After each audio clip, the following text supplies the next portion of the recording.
할렐루야. 예, 반갑습니다. 제가 한 40년 전에 어느 교회에서 교육전도사로 이렇게 봉사하고 있을 때인데 그 장로님 한 분이 저하고 이렇게 가까이 하기를 좋아하셨어요. 그래가지고 저하고 자주 만나서 주로 저는 그때 이제 30대 초반이기 때문에 그 장로님은 좀 연세가 있으시고 그러니까 그 장로님이 주로 이렇게 말씀을 하시는 그런 입장이었는데 그 장로님께서 자주 쓰는 그 말이 뭐냐 하면, 전도사님, 나는 잠언서를 참 좋아합니다. 잠언서를 참 좋아해서 저는 성경을 읽을 때 아주 잠언서를 많이 읽습니다. 그리고 우리 아이들이 속썩이고 말 안 듣고 그럴 때는 잠언서로 우리 아이들에게 형벌을 내립니다.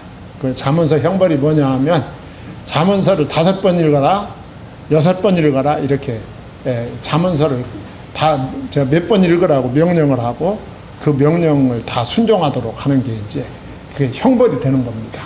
그래서 잠언서를 왜 이렇게 좋아하시냐고 그랬더니, 잠언서에 있는 교훈이 너무너무 그 아주 주옥 같기 때문에 자기는 잠언서를 좋아한다, 그렇게 말씀을 하셨어요.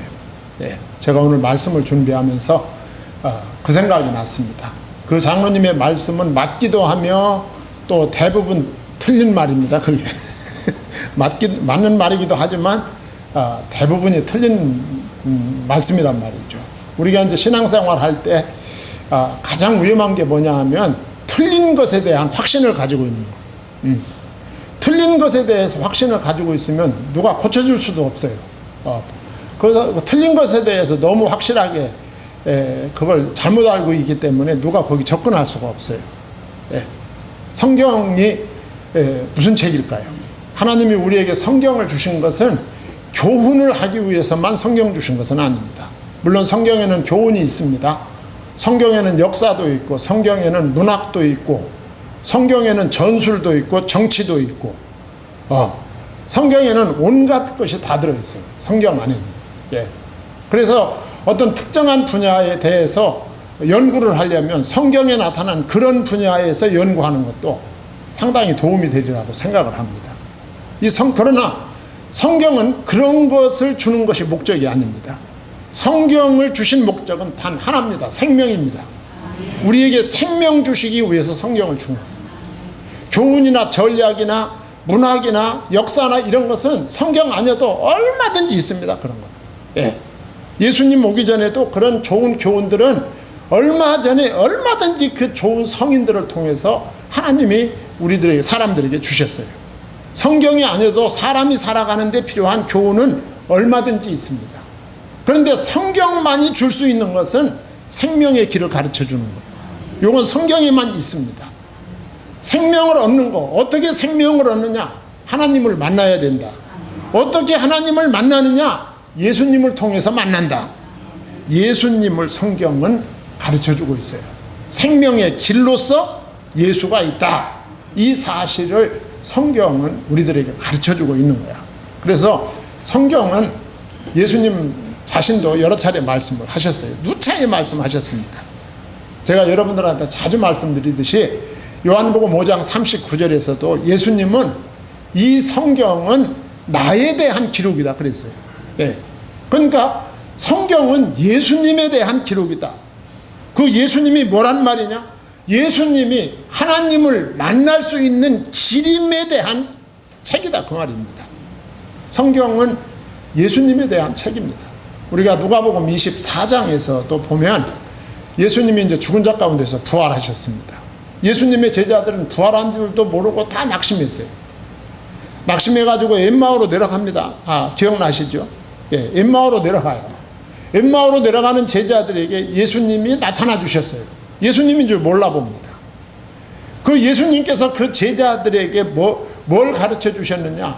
예수님에 대해서 기록한 성경을 풀어서 그들에게 말해 주었다 그랬어요. 그리고 그들이 그 말씀을 들을 때 뜨거워졌다 그랬습니다. 성경은 예수님에 대한 책입니다. 구약 성경에 예수 그리스도라는 말이 한마디도 없어요. 그럼에도 불구하고 구약 성경 안에는 예수 그리스도로 충만합니다. 그래서 오늘 본문 말씀은 룻기 2장 4절로 11절 말씀을 읽었습니다.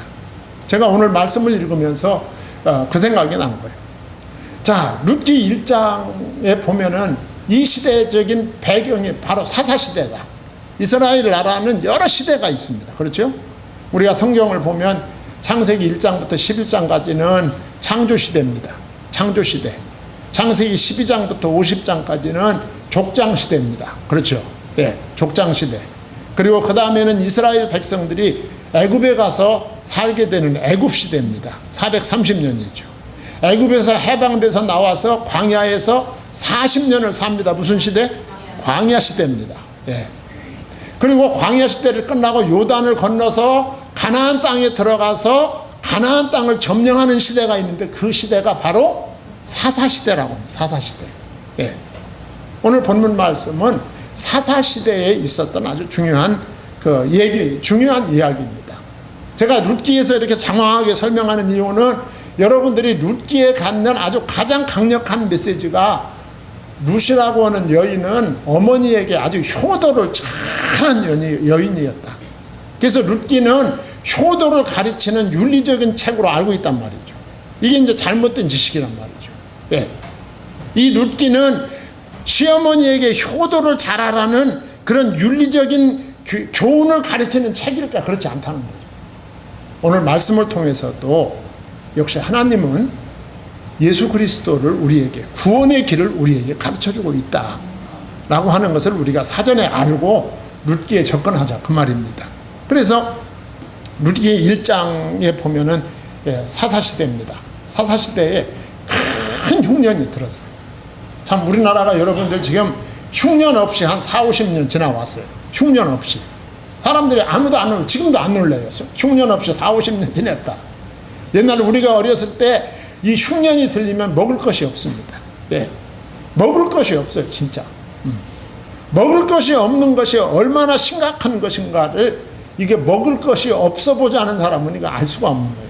예. 흉년이 들었어요. 이게 이 가나안 땅에. 그래가지고 나오미와 그의 가족들이 살 수가 없었던 거죠. 그래가지고 나오미와 그의 남편과 두 아들이 이제 모압 땅으로 이주를 가는 거예요. 좀 먹고 살기 좋은 땅이 모압이 아닐까 싶어가지고 그쪽으로 이주를 하는 거죠. 옛날에 우리나라도 여기서 흉년으로 살 수가 없어서 만주나 저쪽 중앙아시아 쪽으로 다 간 거 아니에요. 먹고 살 길이 없어서 간 거예요. 예. 모압 땅으로 갔어요. 더 잘 살기 위해서 모압 땅으로 갔어요. 근데 사람의 일은 참 알 수 없습니다. 예. 더 잘 살기 위해서 갔는데 더 어려움을 당할 수도 있어요. 예. 고생을 감수했는데 오히려 고생을 안 할 수도 있어요. 사람 일은 모릅니다. 이 나오미 네 식구가 모압 땅에 갔어요. 가서 두 아들도 모압 여자와 결혼을 시켜서 뭔가 잘 되는 것 같았어요. 그런데 얼마 안 있자 남편이 죽습니다. 또 얼마 안 있자 두 아들이 차례로 죽습니다. 누구만 남습니까? 시어머니와 두 며느리만 남습니다. 하루아침에 모압 땅에 잘 살려고 갔다가 남자들 다 죽고 여자만 3명의 과부로 딱 남았습니다. 여러분 세상에 이런 비극이 어디 있어요? 그래가지고 이 나오미가 이제 어른 아닙니까? 그러니까 아들 죽은 두 며느리에게 권면합니다. 내가 너희들을 책임질 수 없으니까 너희들이 집으로 돌아가든지 재가를 하든지 너희들이 신속하게 너희 살 길 찾아라 그랬어요. 그랬더니 이 며느리들 입장도 쉽지는 않지 않습니까? 이제 나이 먹은 그 과부된 그 시어머니 혼자 남기고 두 젊은 며느리가 떠나는 것도 쉽지는 않잖아요. 예. 그래서 이 나오미가 자기 두 며느리에게 아주 간곡하게 부탁을 하는데 그 부탁하는 시점이 언제냐 하면은 이제 모압 땅에서 살 수가 없구나. 예. 내가 다시 저 유대 땅 이스라엘 땅으로 돌아가야 되겠다 결정을 합니다. 고향으로 돌아가기로 결정을 한다 그 말. 그 고향으로 돌아갈 결정을 하고 아주 간곡하게 두 며느리를 앉혀놓고 권면을 합니다. 돌아가라. 내가 너희들을 책임져 줄 수가 없다. 그랬더니 오르바라고 하는 며느리는 예 알겠습니다 하고 울면서 돌아갔어요. 예. 돌아갔는데 이 룻이라고 하는 며느리는 어머니처럼 돌아가지 않습니다. 그 유명한 말, 어머니가 가는 곳에 나도 가고, 어머니가 믿는 하나님을 나도 믿고, 어머니가 죽는 곳에서 나도 죽겠나이다 그랬어요. 참요, 이게 이런 자식, 이런 며느리, 참 이게 보통이 아니죠. 예. 그래가지고 이 시어머니 나오미가 며느리 룻을 떠나보내는 일을 하지 못하고 이제 둘이 돌아왔어요. 이스라엘 땅으로 돌아옵니다. 예. 돌아왔는데 어디로 돌아왔느냐 하면 베들레헴으로 돌아왔어요. 베들레헴으로. 베들레헴은 나오미의 고향입니다. 고향이기도 하지만 여러분, 잘 살라고 고향을 떠나서 외국에 갔다가 남편 아들 다 죽게 하고 결국은 혈혈단신으로 자기만 돌아왔는데 이게 얼마나 고향 사람들한테 부끄러운 일입니까? 고향이라고 하는 것은 옛날이나 지금이나 금의 환영하는 곳입니다. 거기가 금의 환영하는 곳이야. 진짜 성공해서 돌아가는 곳이 고향이지 실패해서 돌아가기가 좋은 곳이 고향이 아니에요. 고향으로 돌아갑니다. 그 고향인데 그 고향이 어디입니까? 베들레헴으로 돌아갔다 그 말이에요. 예. 이 나오미가 룻과 함께 베들레헴으로 돌아갔다. 고향이긴 하지만 이 베들레헴은 후에 누구의 고향이 됩니까? 예수님의 고향이 되는 거예요. 여기서부터 이게 심상한 일이 아니다 그 말입니다. 그래가지고 2장 1절 이하에 보면 이 룻이라고 하는 여인이 밭에 나가서 이삭을 줍습니다. 먹고 살려면 이삭을 주어야 되잖아요. 예. 이삭 줍기를 하는데 그 밭이 바로 보아스의 밭이었습니다. 예. 이 2장 1절에서 보아스라는 이름이 처음으로 등장을 합니다. 예. 여기 여러분들이 신경을 써야 돼요. 예. 이 룻은 은혜를 입은 자로 묘사가 돼요. 룻기에서. 보아스는 이 룻에게 은혜를 베푸는 주체임을 보여주고 있어요. 예. 이 보아스는 은혜를 베푸는 자, 룻은 은혜를 입은 자가 된다. 그런데 이 룻기에 나오는 룻은 보아스가 없는 룻은 아무 의미가 없습니다. 룻의 의미는 보아스에게 있는 거예요. 예. 여러분, 이 보아스는 룻기에 나와 있는 예수 그리스도를 예표하는 인물입니다. 은혜를 베푸는 자로 예수 그리스도를 예표하는 인물로 이 룻기에 보아스가 등장하고 있다. 이 보아스 속에서 우리는 누구를 만나야 돼요? 예수 그리스도를 만나야 되는 거예요. 우연히 보아스의 밭에 이르게 된 룻이 이삭을 줍는데 이때 밭에 나온 보아스가 룻을 보게 되는 장면, 장면을 이제 우리가 본문에서 읽게 됩니다. 자, 그런데 이 보아스라는 인물이 어떤 인물인가 하는 것을 4절에서 그려주고 있어요. 마침 보아스가 베들레헴에서부터 와서 베는 자들에게 이르되 여호와께서 너희와 함께 하시기를 원하노라, 이렇게 축복을 했어요. 지금 농장에 왔어요. 농장에 갔는데 그 베들레헴에서부터 온 일꾼들이 밭에서 추수하는 일을 열심히 하고 있습니다. 그 추수하는 일꾼들에게 이 보아스가 한 축복입니다. 여호와께서 너희와 함께 하시기를 원하노라. 여러분, 이 보아스는 일하는 일꾼들에게 자기와 일꾼들의 신분을 자기와 동등하게 생각한 겁니다. 밭에 와서 일하는 일꾼들을 주인인 자기와 동등한 위치에 올려놓고 축복을 한 거예요. 오늘 이 축복의 내용이 동등한 신분에 있는 사람들끼리 나눈 이야기가 오늘 본문이라고 말합니다.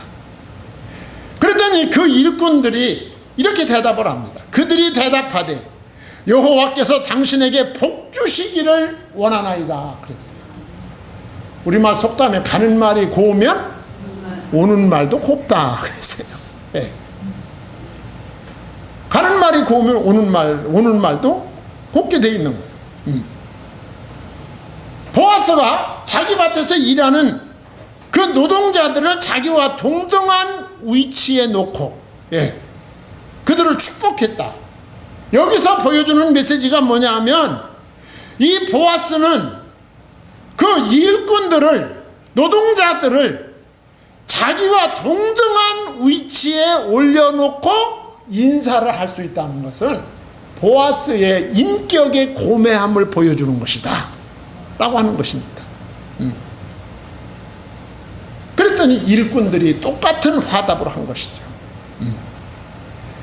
이 주인과 일꾼의 화답은 보아스 집의 아름다운 모습을 보여주는 거예요. 이 보아스 집은 교회를 보여주는 거예요. 교회를. 룻기에 나타난 구약 교회를 보여주는 것입니다. 하나님께서는 이 혼란의 시대에도 이런 아름다운 가정 교회를 남은 자로 남겨놓으셨다는 것이죠. 여러분 신앙생활 하면서 시대의 타락상을 보면 낙심할 필요 없습니다. 시대가 아무리 타락해도 하나님은 그 시대에 하나님이 쓰시기 위해서 남겨놓은 사람이 있고 남겨놓은 교회가 존재하게 되는 것입니다. 바로 보아스의 집은 그런 집이었다 그 말입니다. 그래서 이 보아스가 사환에게 이 소녀에 대해서 질문을 합니다. 보아스가 5절에 보아스가 베는 자들을 거느린 사환에게 이르되 이는 누구의 소녀냐 하니 그랬어요. 보아스가 룻을 눈여겨본 거예요. 왜냐하면 못 보던 여자 하나가 지금 자기 밭에서 이삭을 줍고 있는 모습을 이 보아스가 본 것이죠. 그 여인이 눈에 띈 거예요. 물론 이 룻은 굉장히 아름다운 여인으로 묘사가 됩니다. 아름다운, 젊고 아름다운 여인으로 묘사가 돼요. 자, 그런데 이 보아스가 이 룻을 발견하게 된 것은 그런 아름다움도 일리가 있었을 것이고 그 여인의 근면한 모습도 눈에 띌 수가 있어요. 그렇지만 그보다 더 중요한 것은 이 룻이 가지고 있는 고상한 기품과 아마 몸가짐이 남달랐던 것으로 보입니다. 그래서 이 보아스가 일꾼의 책임자 사환에게 저게 누구의 소녀냐라고 물었습니다. 물었더니 이 사환은 거침없이 즉각적으로 대답을 합니다. 즉각적으로 대답을 한다는 것은 이 룻에 대한 소문이 온 동네에 쫙 퍼졌었다는 거죠. 여러분 이 시골 동네에 가면 지금도 여러분들이 저 시골 마을에 가보면 이렇게 보면 그 전원이 얼마나 목가적입니까? 정말 아름답죠. 이렇게 뭐 고층의 아파트도 없고 그냥 그 단층집으로 그냥 마을 그 촌락을 이렇게 이루고 그 살아가는 그 모습을 멀리서 이렇게 보면 그게 너무너무 아름답고 그 전원적인 풍경이 너무너무 낭만적이죠. 진짜. 그런데 저도 이제 그런데 출신이기 때문에 제가 잘 아는데 실제 살아보면 그렇게 낭만적이지 않아요. 그 시골이 아주 복잡해요. 그게 아주 복잡합니다. 아주. 그러니 누굽니까? 나오미라는 여자가 네 식구가 모압으로 나갔다가 3명의 남자가 다 죽고 시어머니와 며느리 두 과부가 그 베들레헴 시골 마을로 들어왔을 때 그 소문이 얼마나 그 마을을 들끓게 했을 거예요. 상상을 초월하죠. 성내에 막 소문이 쫙 퍼졌어요. 그런데 이 사환의 이야기로 보면 나쁜 소문이 퍼졌던 것 같지는 않아요. 아주 좋은 소문이 퍼졌던 거예요. 그 룻의 효성과 룻의 정숙한 행실과 룻의 신앙에 대해서 아주 소문이 좋게 났던 것으로 보입니다, 본문에. 그래서 즉각적으로 대답을 하는데 이렇게 대답합니다. 6절에 베는 자를 거느린 사환이 대답하여 이르되 이는 나오미와 함께 모압 지방에서 돌아온 모압 소녀인데, 모압 여자다 그 말이에요. 예. 모압 여자다. 가난한 과부다. 이방 나그네다. 예. 가난한 과부의 이방 나그네. 이건 아무것도 아닌 것입니다. 유대 사람들이 볼 때는 아무것도 아닌 거예요. 없는 거나 마찬가지. 예. 가난한 과부, 가난한 데다가 과부, 거기다가 이방 나그네, 모압 여자. 예. 그런데 이런 사람들도 남의 밭에 가서 이삭은 주울 수 있었어요. 자, 그래서 7절 상반절에 그의 말이 나로 베는 자를 따라 단 사이에서 이삭을 죽게 하소서 하였고 그랬어요. 그 루시라고 하는 여자가 나에게 이삭을 줄 수 있도록 허락을 요청해서 내가 허락을 했나이다 그 말입니다. 예. 저 여자는 나한테 허락을 받고 지금 이삭을 죽고 있습니다. 그랬어요. 그러면서 노무자들의 책임자인 사환이 이 룻에 대해서 아주 좋게 보아스에 얘기합니다. 자, 우리가 이 누구를 좋게 얘기하고 안 좋게 얘기하는 건 정말 하늘과 땅 차이죠. 뭐라고 얘기하느냐 하면 7절 하반절에 아침부터 와서는 잠시 집에서 쉰 외에 지금까지 계속 하는 중이니다 그랬어요. 근면하고 성실하다 그 말이죠. 예. 그 여자는 가난한 과부입니다. 이방입니다. 우리가 볼 때 그의 신분이 보잘것이 없지만 그 여자는 아주 근면하고 성실한 여자입니다. 이렇게 보아스한테 이 사환이 여자에 대해서 설명을 한 거예요. 근면하고 성실한 여인. 여기 메시지가 또 여기도 있어요. 이것은 모든 시대의 교회, 모든 시대의 성도들이 이렇게 살아야 된다 그 말이죠. 근면하고 성실하게 복음 전파에 임해야 된다 그 말입니다. 예. 하여간 룻은 그 사환뿐 아니라 그 보아스에게도 아주 호감을 갖기에 충분한 그런 여인이었습니다. 그래가지고 두 번째로 8절에서 9절에 보면 보아스가 룻에게 이야기를 합니다. 이제 좋게 들었으니까 내가 모르는 사람인데 그 사람에 대해서 나한테 좋게 말했다 그러면 좋게 보이는 거죠. 보아스가 룻에게 아주 호의를 베풉니다. 보아스가 룻에게 이르되 내 딸아 들으라. 내 딸이라고 했어요. 이 룻은 굉장히 젊고 아리따운 그런 여인이었던 것으로 보입니다. 그리고 보아스는 나이 좀 들었고요. 보아스가 룻에게 이르되 내 딸아 들으라. 이삭을 주우러 다른 밭으로 가지 말며 여기를 떠나지 말고 나의 소녀들과 함께 있으라 그랬어요. 이건 정말 특전입니다. 특전. 룻이 이삭을 죽기 위해서, 내가 먹고 살기 위해서 다른 지주들의 밭을 전전하면서 눈치 볼 일이 없다. 눈치 볼 일이 없다. 일용할 양식을 충분히 얻을 수 있도록 너한테 배려해 줄 테니 내 농장에서만 이삭을 주어라 그 말이에요. 얼마나 큰 은혜입니까?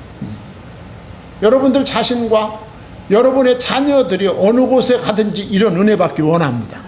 얼마나 멋있습니까? 여기 나의 소녀들은 추수꾼들이 낫으로 벤 곡식을 단으로 묶는, 뒤따라가면서 단으로 묶는 여인들이에요. 그러면서 보아스가 룻에게 은혜를 베풉니다. 은혜를 베푸는 거예요. 이것은 뭘 의미합니까? 보아스는 아까 누구를 예표한다고 그랬어요? 예수님을 예표하는 거예요. 룻은 룻은 누구를 예표? 이방 여인이니까 세계 만방에 있는 그리스도인이 될 사람들, 그리스도인들에게 주어지는 은총이야. 예. 자, 은혜 베푸시는 하나님의 모습을 보여주는 거야. 9절에서. 예. 그의 베는 밭을 보고 그를 따르라. 베는 자들을 따르라는 거. 예. 베는 자들을 따르라는 거예요. 아마 이 보아스가 베는 자들에게 너희들 슬슬 좀 흘려가며 베라. 예. 단을 묶는 소녀들에게 너희들이 단을 묶을 때 한 주먹씩 빼서 던져가면 묶어. 알았지? 아마 그랬을 거예요. 예. 사람이 봐주려면요 얼마든지 봐줄 수 있잖아요. 예. 그러니까 그의 베는 밭을 보고 그들을 따르라. 예. 이삭 죽기에 최적의 조건을 마련해 준 거예요. 그리고 그 소년들에게 명하여 너를 건드리지 말라 하였느니라 그랬어요. 남자들은 이게 젊은 여자를 보면 꼭 장난하고 막 그러고 싶어 하잖아요. 예. 안전에 대해서 보장하는 거예요. 각지에서 몰려온 거친 일꾼들로부터 이 룻의 안전을 내가 책임져 주겠다. 할렐루야. 그리고 그 다음에는 더 중요한 일. 9절 하반절에 목이 마르거든 그릇에 가서 소녀들의 길어온 것을 마실지라 그랬어요. 이 중동 지역은 물을 아무 데서나 구할 수가 없어요. 물이 아주 귀합니다. 그런데 너는 소년들이 길어온, 어렵게 길어온 물을 마시기에 내가 배려할 것이다. 예.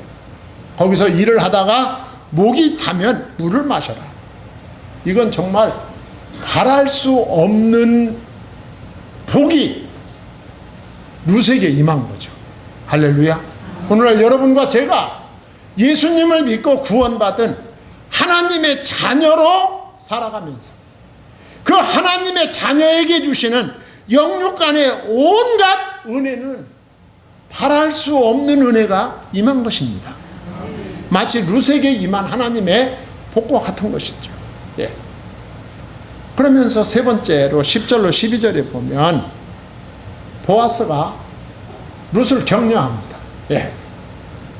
자, 10절에 보면 은혜를 입은 룻의 두 가지 감격이 있어요. 예. 룻이 두 가지를 감격을 합니다. 첫째는 주인이 나한테 은혜를 베풀었다는 거예요. 예. 룻이 엎드려 얼굴을 땅에 대고 절하며 그에게 이르되 나는 이방 여인이거늘 당신이 어찌하여 내게 무엇을? 은혜를 베푸시며 그랬어요. 은혜를 받을 자격이 없어요. 아까 위에서 말씀드렸잖아요. 네. 과부야, 가난해, 그리고 이방 여자야. 유대인과는 아무 관계가 없어요. 유대인으로부터 어떤 것도 받을 자격이 없는 거예요. 자기는 그렇게 생각하는 거죠. 너무 잘 알고 있어요. 자기는 보잘것없는 이방 여자인 자신에게 주인께서 갚을 수 없는 은혜를 베풀어 주셨다는 거예요. 할렐루야. 여러분, 이것은 예수님도 복음서에 보면 예수님이 사마리아 우물가에 갔을 때 사마리아 여자가 물을 길러 왔어요. 예. 그래서 나한테 물 좀 한 잔 달라, 한 사발 달라 그랬더니 뭐라고 했어요?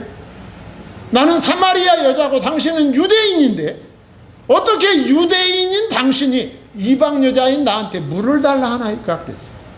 상종을 안 했다 그 말이죠.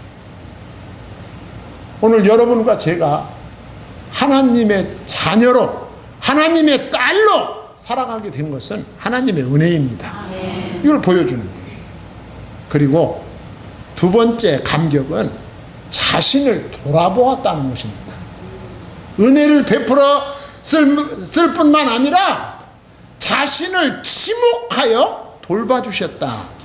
자신에게 주의를 기울여 주셨다 그 말이죠. 살아계신 하나님은 여러분과 저에게 믿음의 은혜를 주셨을 뿐만 아니라 기도하면 응답을 주시는 관심까지 가져주신다. 이 놀라움을 우리에게 보여주는 거죠. 그러면서 11절에 보면, 자, 보아스는 은혜의 근거 두 가지를 밝힙니다. 예. 은혜의 근거 두 가지를 밝혀요. 보아스가 그에게 대답하여 이르되, 네 남편이 죽은 후로 내가 시어머니에게 행한 모든 것과 네 부모와 고국을 떠나 전에 알지 못하던 백성에게로 온 일이 내게 분명히 알려졌느니라. 그래서 두 가지가 있어요. 그 첫째는 시어머니인 나오미에게 행한 일이 너는 은혜 받을 자격이 있다, 그 말이에요. 시어머니 나오미에게 행한 일을 내가 알고 있다. 예. 그 시어머니 나오미에게 행한 일, 그 시어머니 나오미에게 행한 일이 이게 어떻게 되나? 시어머니 나오미에게 행한 일은 곧 나에게 행한 일과 같은 일이다, 그 말입니다. 예. 예수님 말씀을 빌리면 너희가 여기 형제 중에 지극히 작은 자 하나에게 한 것이 곧 누구에게? 내게 한 것이라 그랬어요.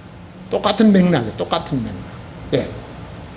네 시어머니 나오미는 이스라엘 유대 여자다, 그 말이에요. 하나님의 택함 받은 여자다. 예. 내가 모압 여인으로 하나님의 택함을 받은 불쌍한 내 시어머니에게 한 일은 곧 내게 한 일, 그리스도에게 한 일이다. 은혜 받을 자격이 있다, 그 말. 우리가 예수님을 믿는 것은 하나님을 믿는 것입니다. 똑같은 원리. 예. 그러면 또 한 가지는 은혜, 11절에서 보아스가 너는 이런 은혜 받을 자격이 있다 하는 그 두 번째 이유는 뭐냐? 고국을 떠나 전혀 알지 못하는 베들레헴으로 온 일을 기억하고 있어요. 전에 알지 못하던 백성에게로. 예. 알지 못하던 백성이 누굽니까? 이스라엘 백성이요. 이스라엘 백성이 어떤 백성입니까? 메시아가 오시기로 예언된 백성. 예. 예언된 백성. 메시아가 오시기로 계획된 백성이요. 그 백성에게로 네가 온 것은 믿음 때문이다. 할렐루야. 롯의 믿음은 바랄 수 없는 중에 바란 믿음이다, 그거죠. 예. 너는 믿을 수 없는 중에 믿는 믿음을 가지고 있었다. 예. 마치 기생나학과 같이. 예. 바랄 수 없는 중에, 믿을 수 없는 중에 너는 하나님을 믿었다, 그 말이죠. 예. 이 믿음이 없이는 내가 우리 백성에게로, 우리 민족에게로 올 수가 없었다, 그 말이죠. 너는 믿음 때문에 왔다. 그런데 그 믿음을 주신 분도 하나님이고, 그 믿음 때문에 은혜를 주시는 분도 하나님이십니다. 예. 이건 룻에게 주신 하나님의 은혜입니다. 오늘날 여러분과 저도 하나님이 이 은혜를 주셔서 우리가 알지 못하던 백성에게 소속된 거예요. 하나님은 이 믿음을 보시고 우리를 하나님의 나라 백성으로 하나님이 붙들어 주시는 것이죠. 그러면서 우리가 읽지 않았지만 보아스는 룻에 대해서 축원을 합니다. 12절에 여호와께서 내가 행한 일에 보답하기를 원하며 이스라엘의 하나님 여호와께서 그의 날개 아래에 보호를 받으러 온 내게 온전한 상 주시기를 원하노라 하는지라. 그래서 룻은 보아스의 축원대로 그대로 복을 받습니다. 룻은 보아스와 룻은 결혼을 하게 되고, 예. 이 사람들의 후손 중에 다윗 왕이 탄생합니다. 그리고 다윗의 후손 중에 누가 오십니까? 예수님이 오시죠. 그래서 그 예수로 말미암아 천하 만민이 생명을 얻게 됩니다. 이 놀라운 은혜가 우리 성도님들의 삶 속에 충만하기를 바랍니다. 예. 하나님 아버지, 하나님의 은혜와 사랑을 감사드립니다.